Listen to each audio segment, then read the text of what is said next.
ये सप्त सागर कॉलोनी है और ये हमारे पीछे खड़े हैं संतोष गुप्ता। और ध्यान से देख लो, संतोष गुप्ता नाम है, गुप्ता जी हैं। और ये बगल में इनके श्रीमती मनीषा गुप्ता जी हैं। दोनों लोग मेरे बगल में खड़े हैं। और पीछे ये बिमलेश सिंह, ये पटना के रहने वाले हैं, पटना के रहने वाले हैं श्री बिमलेश सिंह। ये गुप्ता परिवार है। पीछे देख लो, पूरी बिल्डिंग जो गिरी हुई है, छत, ये जो छत पूरा गिरा हुआ देख लीजिए आप लोग, छत। मनीषा गुप्ता और इनके पति संतोष गुप्ता ने 2018 में जमीन ली। कितनी जमीन है ये? 1800 स्क्वायर फीट। इन्होंने 1800 स्क्वायर फीट जमीन लिया। जमीन लेने के बाद उस जमीन का दाखिल खारिज कराया। दाखिल खारिज अयोध्या के अधिकारियों द्वारा तहसील में किया गया। उसके बाद इन्होंने बैंक का लोन लिया।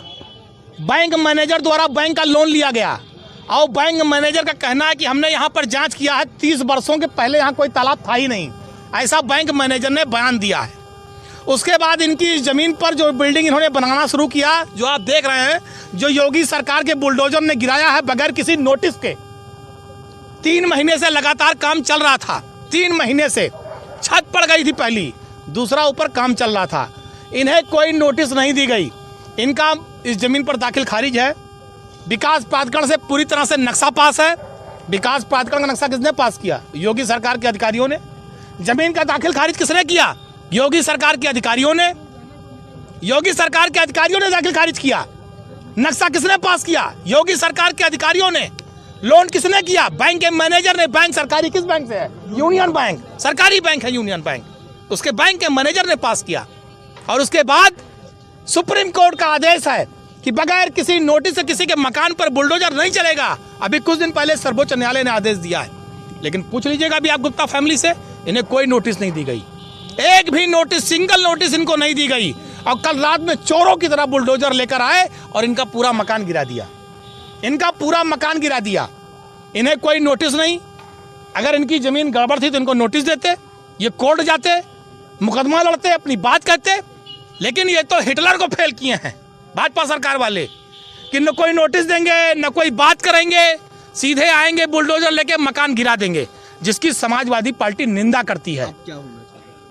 भारतीय जनता पार्टी की सरकार के जो ये अधिकारी हैं, जिन्होंने दाखिल खारिज कराया, जिन्होंने विकास प्राधिकरण से नक्शा पास कराया और जिन्होंने इसको गिराया बुलडोजर से, इन सब पर कार्रवाई होनी चाहिए।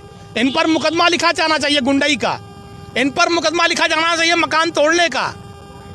जितनी धाराएं लग सकती हैं सब पे मुकदमा होना चाहिए। और इन अधिकारियों से जुर्माना वसूल कर जितना गुप्ता फैमिली का नुकसान हुआ है उसकी भरपाई इन अधिकारियों के जेब से होनी चाहिए। ये हम लोग मांग कर रहे हैं। खून पसीने की कमाई से आदमी लोन लेकर मकान बनाता है, ईटा गिट्टी मोरंग बालू सरिया लाता है, उसके बाद लेबर मिस्त्री का खर्चा अलग से देता है। ये भाजपा सरकार में वो लोग नहीं हैं जो गरीबों की जमीन को सस्ते में लेकर बेचकर पैसा कमा रहे हों। ये मध्यम वर्गीय लोग हैं, अपना 1-1 रुपया जोड़कर मकान बना रहे थे। लोग टूट जाते हैं घर बनाने में और तुम तरस नहीं खाते बुलडोजर चलाने में। योगी सरकार ने गरीबों पर, मकानों पर बुलडोजर चलाया। और ये बिमलेश सिंह पटना से आए हैं, करोड़ों की जमीन लिए हैं।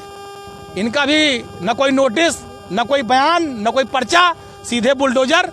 तो जो बुलडोजर की कार्रवाई है ये गलत है। तालाब पहले से अंकित है, इसलिए अंकित है। अगर अंकित था तो रजिस्ट्री कैसे हुई?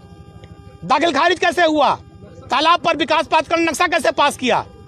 इन अधिकारियों को बर्खास्त करा जाना चाहिए। जिन अधिकारियों ने, भाई जब इनकी जमीन की दाखिल खारिज हो गई तो यानी जमीन सही है। अगर विकास प्राधिकरण का अधिकारी नक्शा पास कर रहा है इसका मतलब जमीन सही है। अगर बैंक उस जमीन पर लोन दे रहा है इसका मतलब जमीन सही है। इनके पास 3 प्रमाण पत्र हैं सही होने के।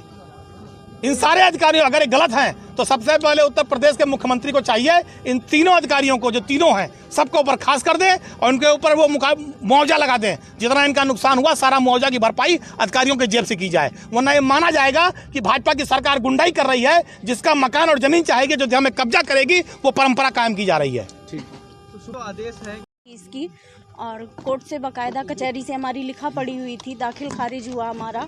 और हमने इसका नक्शा भी पास करवाया, इस पर हमने लोन भी करवाया। सारा सब कुछ हमने लीगल प्रोसेस की, इसमें जो भी करनी चाहिए एक आम आदमी को घर बनवाने से पहले, हमने सब कुछ वो सब किया।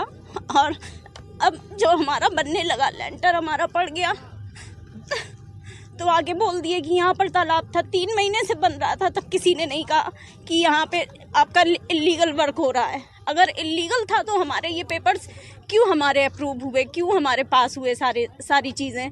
और अब जब हमारा बन गया, हमने अपनी सारी जीवन की कमाई लगा दी, तो आके हमारा गिरा दिया गया और हमें नोटिस भी नहीं दिया। कल एसडीएम सर आए थे, विकास दुबे थे, उनसे बहुत कहा कि सर हमको टाइम दे दीजिए थोड़ा सा, हमारे पास पेपर्स हैं। बोले नहीं, ये तो तालाब की जमीन है, हम 1 मिनट नहीं देंगे। और बस उन्होंने कोई बात नहीं सुनी, बस सीधे गिरवा दिया इसको। तो हम हाई कोर्ट में जाएंगे, हमारे पास जब सारे लीगल पेपर्स हैं तो हम किसी से डरेंगे नहीं, किसी से पीछे नहीं हटेंगे। हम हाई कोर्ट में जाएंगे और हमें इंसाफ चाहिए। हम योगी जी से, मोदी जी से यही कहते हैं कि हमको इंसाफ चाहिए। हमें हमारी जब ज़मीन अगर गलत होती तो फिर क्यों हमारे ये सारे पेपर्स पास हुए, क्यों हमारे हुए, उनकी सबकी कार्रवाई होनी चाहिए, सबकी जांच होनी चाहिए। पूरी हम जांच की मांग करते हैं कि सारा हमारी इसकी जांच हो, तहकीकात हो और हमारे पेपर्स चेक किए जाएं, सब कुछ देखा जाए और जो भी हमें न्याय। मनीषा गुप्ता। चेहरा क्या है? यही तो इनका चाल चलित चेहरा है। अगर ये कानून मानते होते, संविधान मानते होते तो ये बुलडोजर चलता। ये कानून संविधान से ऊपर हैं, इन्हें सर्वोच्च न्यायालय के आदेश से कोई मतलब नहीं है। ये तानाशाह तानाशाही दिखा रहे हैं, जिसकी समाजवादी पार्टी निंदा करती है।